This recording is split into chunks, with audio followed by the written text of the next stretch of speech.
नमस्कार, मैं हूं पवन त्यागी। राजस्थान विधानसभा चुनाव में अब जो प्रत्याशी हैं वो ईवीएम के अंदर उनका भविष्य कैद हो गया है। सरकार किसकी बनेगी ये तो अंदाजा पहले से ही लगाया ही जा रहा है कि भारतीय जनता पार्टी के नाम पर ज़्यादातर जनता ने अपना मत दिया है।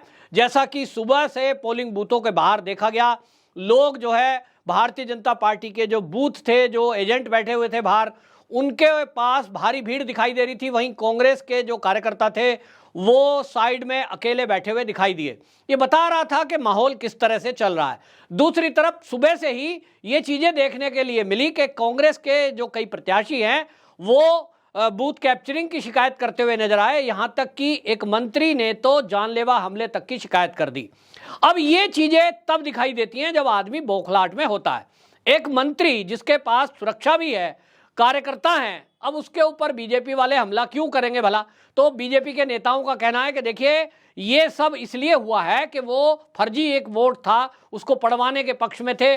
स्थानीय लोगों ने हल्ला गुल्ला किया है, इसको वो जानलेवा हमला कह दें। जनता ने उनको इसलिए खदेड़ दिया क्योंकि वो वहां लोगों को प्रभावित करने की कोशिश कर रहे थे। अब इस तरह की घटनाएं बता रही हैं कि कांग्रेस को लग गया कि उनकी विदाई तय है। दूसरी तरफ सचिन पायलट का दोपहर होते होते एक बयान आया था। उन्होंने जब पत्रकार ने पूछा, अशोक गहलोत कह रहे हैं कि साहब 200 सीटों पर मैंने मेहनत की है, हम चुनाव लड़ रहे हैं, तो उसको उन्होंने काउंटर करते हुए कह दिया था कि देखिए वो चुनाव नहीं लड़ रहे हैं, पार्टी चुनाव लड़ रही है। ये बता रहा था कि दोनों नेताओं में सब कुछ ठीक नहीं चल रहा है। तो मैं आपको बताऊं कि जिस तरह से कहा जा रहा था, ये जो है वहां वोट का प्रतिशत कुल मिलाकर के जो रहा है अभी तक 6 बजे के बाद, जैसा मैंने कहा चुनाव आयोग की घोषणा थी कि 6 बजे तक सभी जो प्रांगण है जहां वोट पड़ रहा है उसके ताले लगा दिए जाएंगे, लेकिन जो भी लोग लाइन में लगे हुए हैं उन सबको वोट डालने का मौका दिया जाएगा।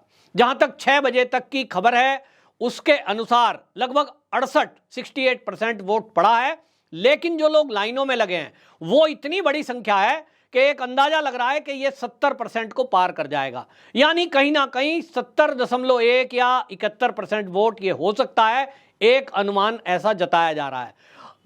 जनता का जो मूड है, खासतौर पे मैंने बात की महिलाओं की, युवाओं की, तो महिला और युवा वो तो तय है कि बीजेपी को वोट करेंगे।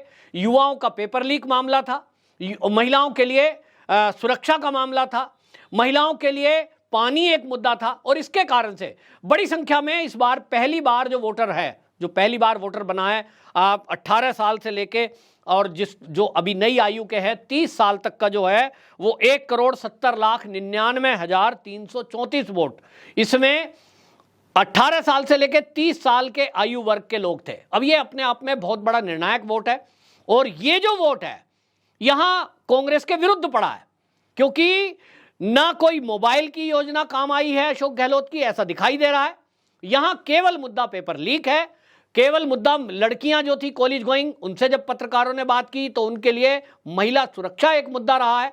और इसलिए बड़ा वोट, आपको बता दें कि ये 5.25 करोड़ मतदाताओं में से यदि 1,70,00,000 लगभग 1.25 करोड़ हो गया, ये 1,70,99,000 जो वोट युवाओं का है ये निर्णायक है। मोदी के नाम पर, योगी जी के चेहरे पर, भारतीय जनता पार्टी के नाम पर युवाओं के अंदर जो जोश दिखाई दिया है उससे क्लियर हो रहा है कि भारतीय जनता पार्टी को पूर्ण बहुमत मिलने जा रहा है। दूसरी तरफ आपको बता दें जो मतदान केंद्र हैं, जो शहरी क्षेत्र है उसमें 10,501 मतदान केंद्र बनाए गए, ग्रामीण एरिया में 41,006 ये मतदान केंद्र बनाए गए। और इन मतदान केंद्रों पर छुटपुट हिंसा हर चुनाव में होती है। राजस्थान में थोड़ा कुछ खबरें आई हैं, कहीं राजस्थान में जयपुर में एक जगह बूथ कैप्चरिंग की खबर आई, धौलपुर में फायरिंग की खबर आई है कि वहां फायरिंग हुई है।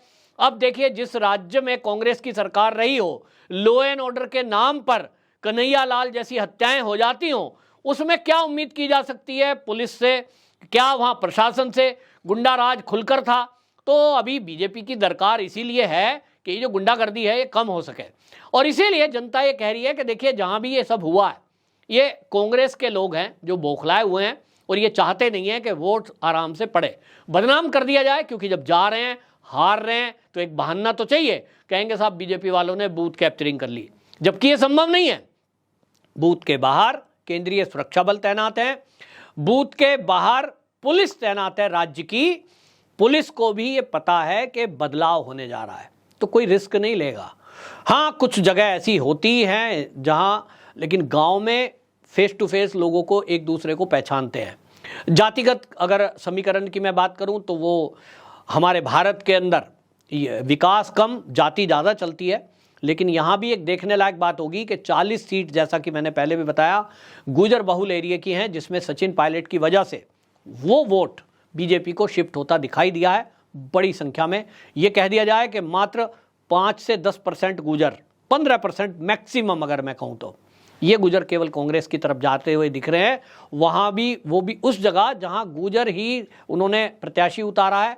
पुराने लोग हैं, पुराने बुजुर्गों को समझाना उतना आसान नहीं होता। लोग ट्रेडिशनल ये होता है भाई हमारा ये है, लेकिन आज का जो पढ़ा लिखा गुजर है, समझदार है, जो चीज़ों को देख रहा है, जो मोदी के काम को देख रहा है, जो बीजेपी क्या करती है, इसके आने का फ़र्क क्या है, योगी जी को देख रहा है, उस गुजर समाज ने 40 सीटों पर अपना निर्णायक वोट दिया है। और आपको बता दें कि जो सचिन पायलट हैं, मैं तो पहले से कह रहा हूं कि सचिन पायलट के लिए उम्मीद है वो भारतीय जनता पार्टी ज्वाइन करेंगे रिजल्ट आने के बाद, और इसके बाद उनकी एक निर्णायक भूमिका राजस्थान की राजनीति में होने जा रही है।